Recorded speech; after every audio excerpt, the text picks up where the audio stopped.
ஒவ்வொரு ஆண்டும் படிச்சுட்டு வெளியே போற நல்லா படிக்கிற மாணவர்கள் இருக்காங்க இல்லையா, அவங்க திரும்ப வந்து நம்மளை பார்க்கவே மாட்டாங்க. ஆனா யாரெல்லாம் உருப்பட மாட்டாங்க, தேற மாட்டாங்கன்னு நாம அடிச்சு புரட்டி எடுக்கிறோமோ அந்த மாணவர்கள் தான் திரும்ப வந்து நம்மளை பார்க்கணும். இந்த மாணவர்கள் இருக்காங்க இல்லையா, எழுதி வச்சுக்கோங்க, இவங்க ஒவ்வொரு ஆண்டும் வந்து நம்மளை பார்ப்பாங்க.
எக்ஸாம் ரூம்ல இருந்து நம்ம கிட்ட ஒரு நோட்டு கொடுத்திருக்காங்க. இதுல உங்களுடைய பேரு, நீங்க என்ன வகுப்பு படிச்சீங்க, உங்க மொபைல் நம்பர், இப்ப நீங்க என்ன ஒர்க் பண்ணிட்டு இருக்கீங்க அப்படின்றத உங்க கைப்பட எழுதி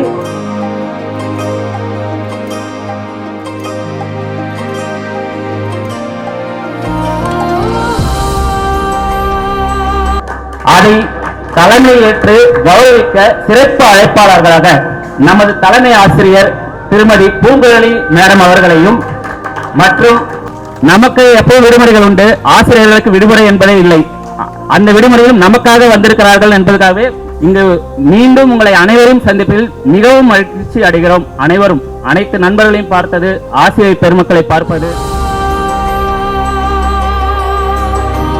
நான் மிகவும் மகிழ்ச்சி அடைகிறேன். இந்த பள்ளி வளாகத்திற்கு நுழைந்ததும் நம் அனைவருக்கும் ஒரு கால பயணம் போல இருக்கின்றது. எனக்கு உங்களுக்கும் அதே மாதிரி இருக்குன்றதை நான் நம்புறேன். நம்முடைய பழைய நினைவுகள், வகுப்பறை சண்டைகள், பரீட்சை நேரத்துக்கு படிச்சது, ஃப்ரெண்ட்ஸ் கூட நைட் ஸ்டடி பண்ணது, டீச்சர்ஸ் கிட்ட அடி வாங்கினது, அவங்க கிட்ட வாங்கின பாராட்டுக்கள்,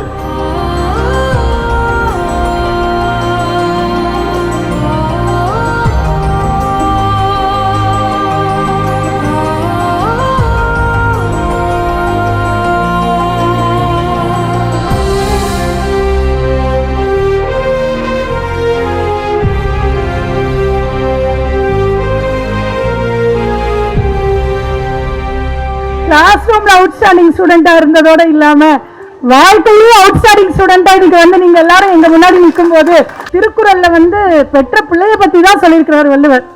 ஆனா எங்க கிட்ட படிச்ச ஒவ்வொரு மாணவர்களும் எங்களோட குழந்தைங்க தான். ஏன்னா அப்ப படிக்கிற காலத்திலே நான் சொல்லுவேன், எனக்கு 300 பசங்க 400 பசங்கன்னு சொல்லுவேன்.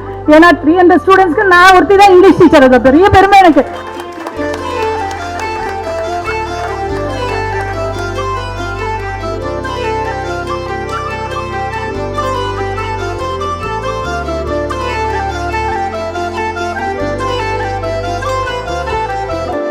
பள்ளியின் தலைமை ஆசிரியர் அவர்களுக்கும்.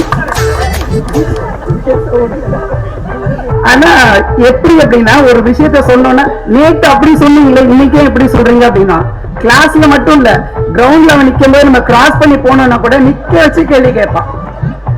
சார் புதிய சிலபஸ்ல போய்க்கு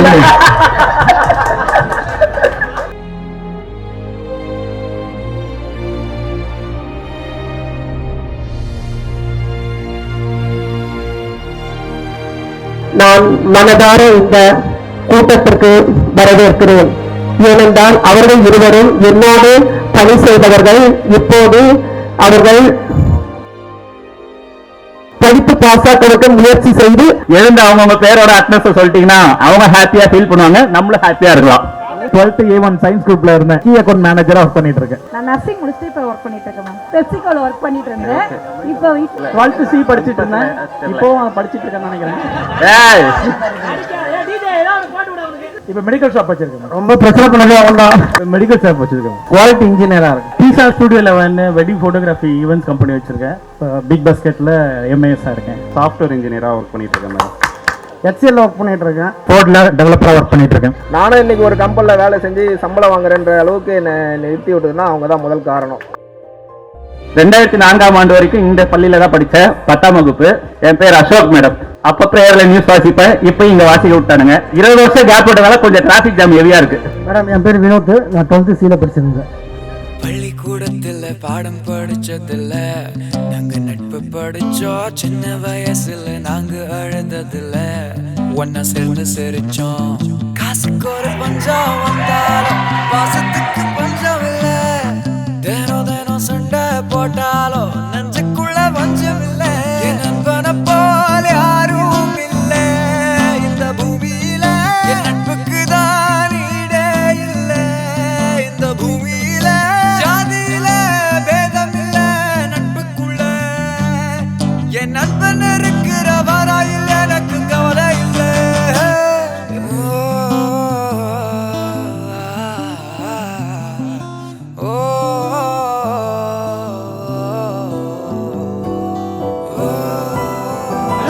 அசோகோட வீட்டில் நைட் ஸ்டடி பண்ணியிருக்கோம்.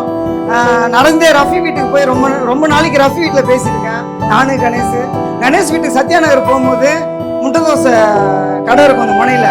அப்போதான் எனக்கு தெரியும் 2 முட்டை போட்டு தருவாங்கட்டு தோசை. அதுவே எனக்கு தெரியாது. அதுக்கப்புறம் குபே வந்து மனசுல இருக்கிறத பேசுறான். அதே மாதிரி எல்லாரும் பேசுங்க. ஒரு 6ஆம் தழும்பா என் உடம்புல இன்னும் இருக்கு. வாலிபால் விளாண்டுருந்தேன் கோர்ட்ல. உனக்கு என்னதான் பிரச்சனை? எதுக்கு இப்படி பண்ண? எனக்கு ஒரு பிரச்சனை இல்லைடா. என் வாழ்க்கை ஏன்டா அழிச்ச? யாரும் அழிச்சா வாழ்க்கை. 2வது இந்த ஸ்கூல் படிக்கும் போது வந்து பார்த்தீங்கன்னா நான் படிக்கிறத விட நிறைய விஷயம் தேவையில்லாத விஷயம் தான் பண்ணிட்டு இருந்தேன். எஜுகேஷன் நான் மேக்ஸிமம் வந்து நான் மறந்துட்டேன். அதுக்கெல்லாம் ரொம்ப பாதிப்பு ஏற்பட்டிருக்கேன்னு சொன்னா ரொம்ப கஷ்டமா இருக்கு.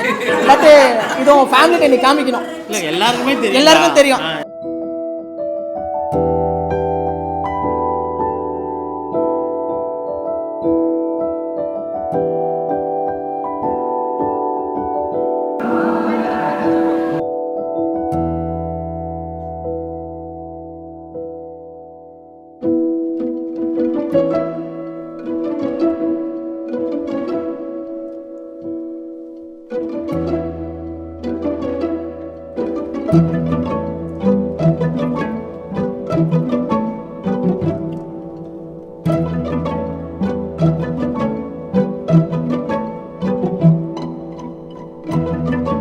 எல்லாம் முடிஞ்சு போச்சு என் நெஞ்சில் ஞாபகமாச்சு. இப்ப எல்லாம் முடிஞ்சு போச்சு என் நெஞ்சில் ஞாபகமாச்சு. இப்ப எல்லாம் முடிஞ்சு போச்சு என் நெஞ்சில் ஞாபகமாச்சு. எல்லாம் முடிஞ்சு போச்சு என் நெஞ்சில் ஞாபகமாச்சு.